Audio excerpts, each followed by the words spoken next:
What is happening, everybody? This is Cody, aka DFS Prodigy, coming to you live talking about this upcoming DraftKings slate for NBA DFS. So I'm going on vacation, so I wanted to knock this video out for today for the Sunday's game featuring Phoenix and Milwaukee. So let's start it off with how this game is going to go from a fan's perspective. The fans are going wild. Suns 4-0 right now. It's 2-0 with the Suns up. I mean, this is becoming closer and closer. So this is going to be an interesting slate to see what happens with the Bucks and how they make their changes here and there. But before we begin, hit the like button for me. Definitely subscribe to my YouTube channel. That's been a ton, as y'all know. And come hang out in the Discord with us. We're talking NBA. We're talking MLS. We're talking Euro. We're talking UFC, NASCAR, MLB, NFL. Everything you can possibly think of, we're talking about it in there. So come hang out with us. It's a hell of a fun time talking with other guys and gals about the slates. So, like I said, we're here for NBA, though. Let's talk about it with Giannis up top at 11-8. I love Giannis here. He's hard to not pass up, getting you a 70 burger. So, in my opinion, you have to lock and load him, and maybe at the captain if you want to be different and contrarian. You can put him at the captain because he's going to be the highest priced player, well and above beyond Devin Booker and Chris Paul. But continuing with the Bucks, Chris Middleton 9-6. Do I want to get to him? He's been kind of up and down. It's hard to trust him at 9-6 when I can go to Drew Holiday at 8-8 and possibly have a little bit more upside there. So I like Drew Holiday a little bit more than Middleton. Brook Lopez, the price did go down. He's still getting you around 25 points. So in my opinion, he's an okay mid-range player. Bobby Portis' price went all the way up to 5-2, even though he only saw 5 minutes on the court.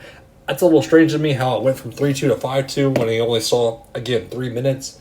I don't understand that. Looking at PJ Tucker and Pat Connaughton, PJ Tucker around 15 points here and there. Again, at 4-2, what are you going to do? I mean, I don't mind it. But let's look at Connaughton for a second. What do we expect out of Connaughton? And again, I keep going back to when me and DFS broke down the slate for game one. Pat Connaughton is still all over the place with 34 minutes now.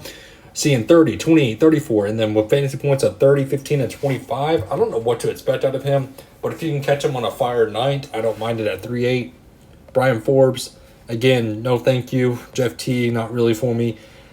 I mean, he did see over 10 minutes, but at 1-8, it's hard to trust. And then looking at the Suns, Devin Booker at 10-6.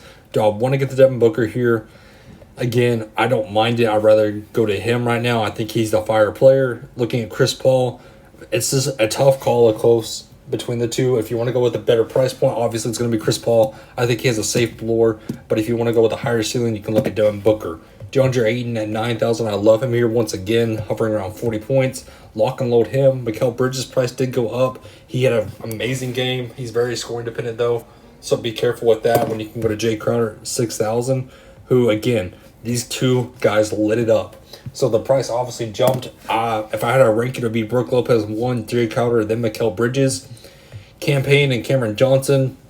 Campaign's just not getting the minutes. Cam Johnson, I'm not paying 4-6 for Cam Johnson. I'd rather pay him when he's down there at the 2,000 price range.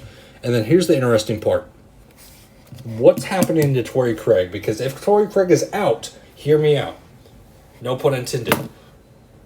Nader is going to have to step it up. Nader will, I think, get the bulk of the minutes. Yes, he only played 1 minute. I know, I understand that. But it's going to be Nader having to step up in the small ball role. Could it be Etuan Moore possibly getting more minutes and not getting a DMP? Could it be Kaminsky getting a little bit more minutes? I think they'd rather go run with Nader. So at 1,000, he's a flyer easily if there's no Torrey Craig, and I'm loving him. So, again, the Suns' value is going to be where it's at. We really need to pay attention to what happens with that injury. But, like I said, guys, this wraps up the video. So, again, hit the like button for me. Definitely subscribe. And that will wrap up this video. Have a good and safe rest of your day.